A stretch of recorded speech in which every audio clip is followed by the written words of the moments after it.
প্রিয় ছাত্রছাত্রীরা, এখন আমি তোমাদের ফুলের গঠন এবং ফুলের প্রকারভেদ এটি আলোচনা করব আজকে এই পর্বে।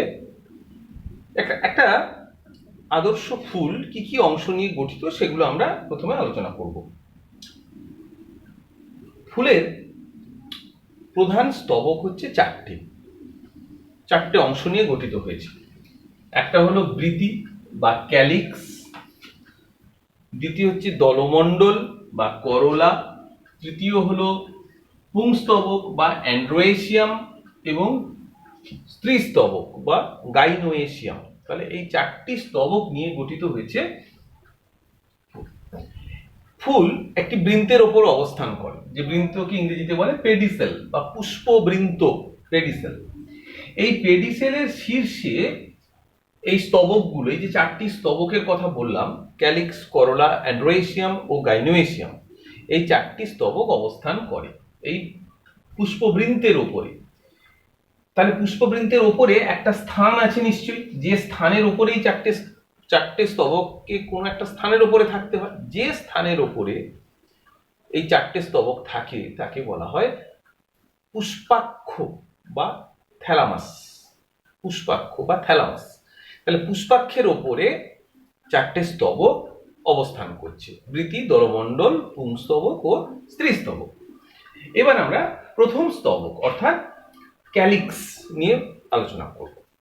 ক্যালিক্স অর্থাৎ বৃতি সাধারণত সবুজ রঙের হয় এবং কুঁড়ি অবস্থায় এটা ফুলের বাকি তিনটে স্তবককে রক্ষা করে, কারণ বাকি তিনটে স্তবক এই বৃতির মধ্যে ঢুকে থাকে।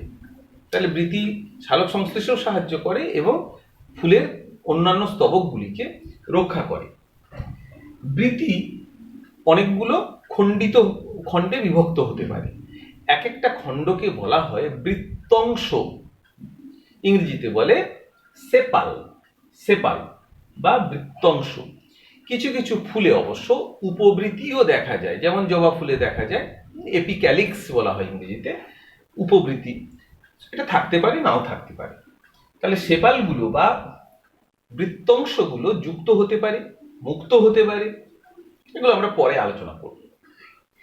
এরপরে দ্বিতীয় স্তবকের কথায় আসি, সেটা হচ্ছে করোলা বা দলমণ্ডল।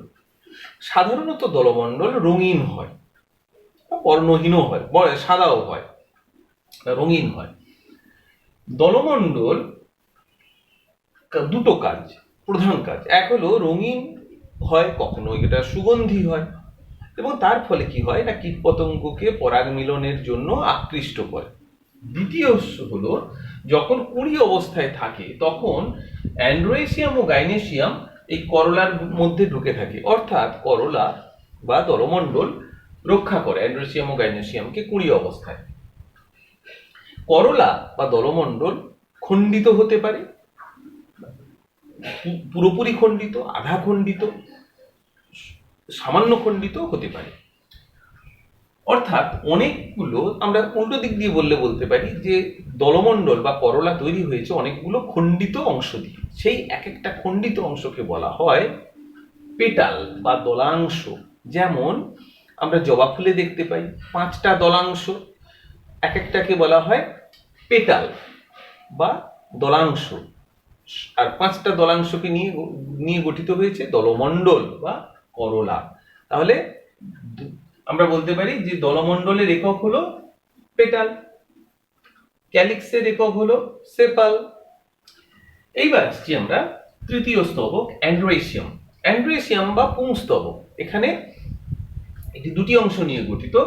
একটি হলো অ্যান্থার বা পরাগধানী, আর একটা হলো ফিলামেন্ট বা পুংদণ্ড বা ফিলামেন্ট। এর শীর্ষে থাকে অ্যান্থার বা পরাগধানী, আর পরাগধানীর মধ্যে পরাগরেণু উৎপন্ন হয়। পরাগরেণু জননে সাহায্য করে, তোমরা জানো। এরপরে স্ত্রীস্তবক বা গাইনোয়েশিয়াম 3টি অংশ নিয়ে গঠিত, যথা স্টিগমা বা স্টিগমা বা গর্ভমুণ্ড, স্টাইল বা গর্ভদণ্ড, এবং নিচে ওভারি বা ডিম্বাশয়। তাহলে 3টি অংশ নিয়ে গঠিত: গর্ভমুণ্ড, গর্ভদণ্ড ও ডিম্বাশয়, স্টিগমা, স্টাইল এবং ওভারি। স্টিগমা এটা আঠালো চটচটে হয়, পরাগরেণুকে আটকায় এখানে এবং পরাগ মিলনে সাহায্য করে। স্টাইল হচ্ছে স্টিগমাকে তুলে রাখে উপরের দিকে পরাগ মিলনের জন্য। আর ডিম্বাশয়ের মধ্যে ডিম্বক থাকে, ডিম্বক বীজে পরিণত হয় আর ডিম্বাশয় ফলে পরিণত হয়, এগুলো আমরা জানি। এটা হলো স্ত্রীস্তবক। কিছু কিছু ফুলের ক্ষেত্রে অবশ্য, বিশেষ করে একবীজপত্রী যেসব উদ্ভিদ হয় তাদের ক্ষেত্রে বৃতি আর দলমণ্ডল একসাথে জুড়ে যায়, জুড়ে গিয়ে আলাদা একটা স্তবক গঠন করে। সেক্ষেত্রে তিনটে স্তবক থাকে, অ্যান্ড্রোসিয়াম, গাইনোসিয়াম এবং তৃতীয় যে স্তবক যেটা, সেটা বৃতি দলমণ্ডল জুড়ে গিয়ে তৈরি হয় পেরিয়ান্থ।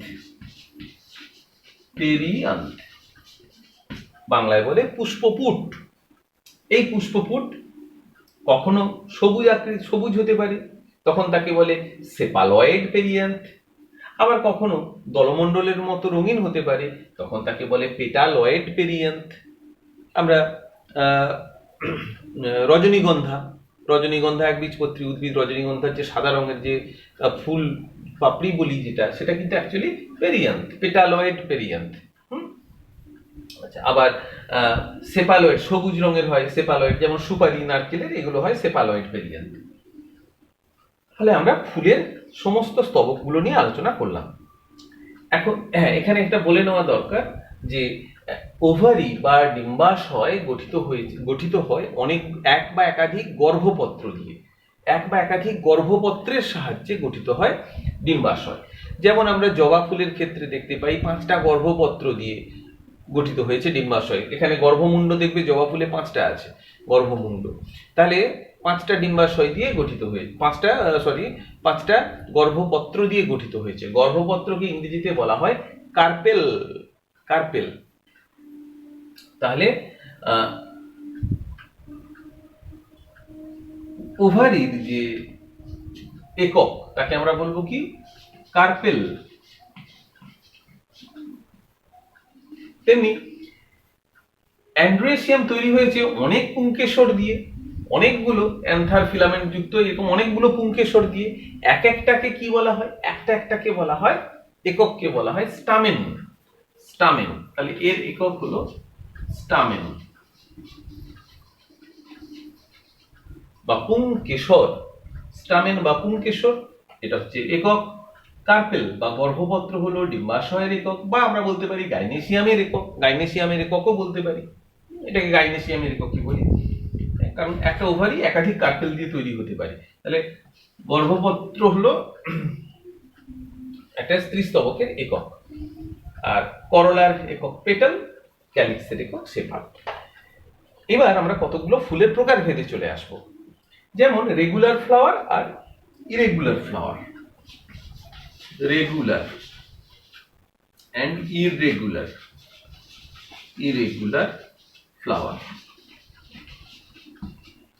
বা বাংলায় বলবো সুষম ফুল আর বিষম ফুল। যদি কোনো ফুলের এক একটা স্তবকের প্রতিটা অংশ সমান হয়, এক একটা স্তবকের প্রতিটি অংশ, যেমন ধরো বৃতি, তাহলে প্রত্যেকটা বৃত্তাংশ সম আকৃতি।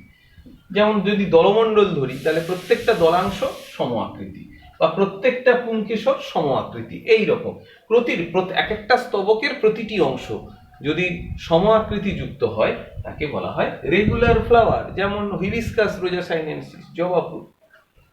ইরেগুলার ফ্লাওয়ার, যদি কোনো ফুলের প্রতিটি স্তবকের বা এক একটি স্তবকের অংশগুলি অসমান হয় তাহলে তাকে বলা হয় ইরেগুলার ফ্লাওয়ার। যেমন অপরাজিতা ফুল, ক্লাইটোরিয়া, টার্নাসিয়া, মটর, পাইসাম স্যাটাইভাম, এগুলো হলো তাহলে সুষম আর বিষম, রেগুলার আর ইরেগুলার ফ্লাওয়ার। এরপরে আরেকটা আমরা বলবো complete flower and incomplete flower. Complete flower, incomplete. Complete বা সম্পূর্ণ ফুল, ইনকমপ্লিট ফ্লাওয়ার হচ্ছে অসম্পূর্ণ ফুল। কমপ্লিট ফ্লাওয়ার হচ্ছে যে ফুলে 4টে স্তবকই বর্তমান, বৃতি, দলমণ্ডল, পুংস্তবক, স্ত্রীস্তবক, 4টেই আছে। ক্যালিক্স, করলা, অ্যান্ড্রোসিয়াম, গাইনেসিয়াম, 4টে স্তবক থাকলেই তাকে বলবো আমরা কমপ্লিট ফ্লাওয়ার। জবা ফুল একটা কমপ্লিট ফ্লাওয়ার। ইনকমপ্লিট ফ্লাওয়ার হচ্ছে যে ফুলে চারটি স্তবকের মধ্যে এক বা একাধিক স্তবক অনুপস্থিত তাকে বলা হয় ইনকমপ্লিট ফ্লাওয়ার। যেমন কুমড়ো ফুলে স্ত্রী ফুল আর পুরুষ ফুল হয়, তাহলে যেটা পুরুষ ফুল তাতে গাইনেসিয়াম অনুপস্থিত, আবার যেটা স্ত্রী ফুল তাতে অ্যান্ড্রোসিয়াম অনুপস্থিত, তাহলে এটাকে আমরা কি বলবো? Incomplete flower. আবার একবীজপত্রী উদ্ভিদের ক্ষেত্রে আমরা যদি বলি রজনীগন্ধার ক্ষেত্রে পেরিয়েন্থ রয়েছে আর অ্যান্ড্রোসিয়াম গাইনেসিয়াম রয়েছে, তাহলে এখানে ক্যালিক্স করোলা নেই, তাহলে এটাও একটা অসম্পূর্ণ ফুল। তাহলে অসম্পূর্ণ কমপ্লিট ফ্লাওয়ারে হচ্ছে চারটে স্তবকের প্রতিটি আছে, ইনকমপ্লিটে প্রতিটি নেই। ঠিক আছে, তাহলে এটা হলো কমপ্লিট আর ইনকমপ্লিট। এরপরে আমরা আসবো 3 নম্বরে, সেটা হলো তৃতীয় যে ভাগ, সেটা হলো ফুলের সিমেট্রি অনুযায়ী ফুলের প্রকারভেদ। সিমেট্রি এটা খুব ইম্পর্টেন্ট। সিমেট্রি ওয়াইজ আমি যেমন এখানে দেখাচ্ছি, বা প্রতিসাম্যতা অনুযায়ী ফুলকে 3 ভাগে ভাগ করা হয়। একটা হচ্ছে অ্যাক্টিনোমরফিক ফ্লাওয়ার,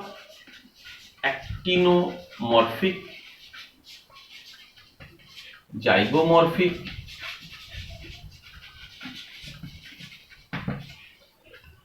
আর হচ্ছে অ্যাসিমেট্রিক্যাল।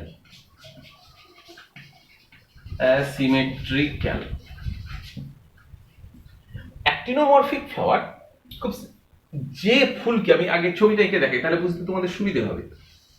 ধরা যাক এটা হচ্ছে ওভারি, ডিম্বাশয় বা গাইনোসিয়াম আমরা ধরলাম, এটা মধ্যবিন্দু।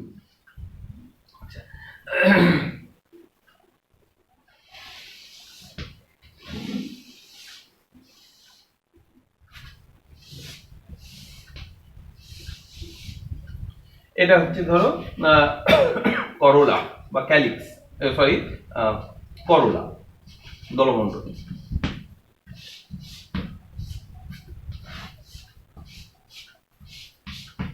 এটা ক্যালিক্স।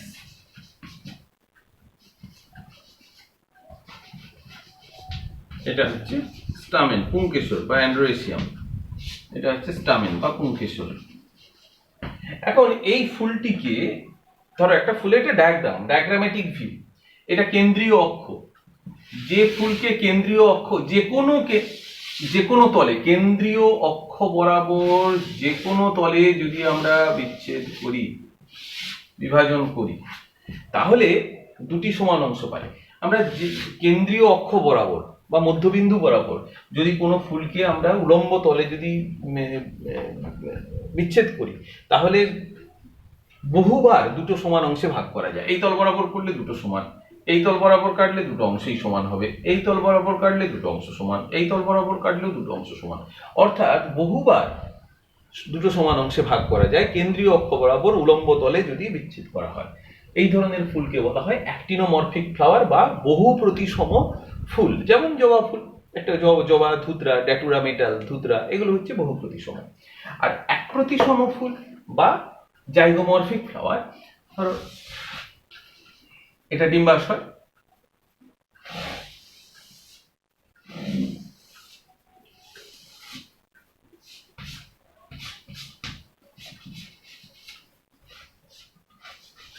ধরা যাক এই দুটো হচ্ছে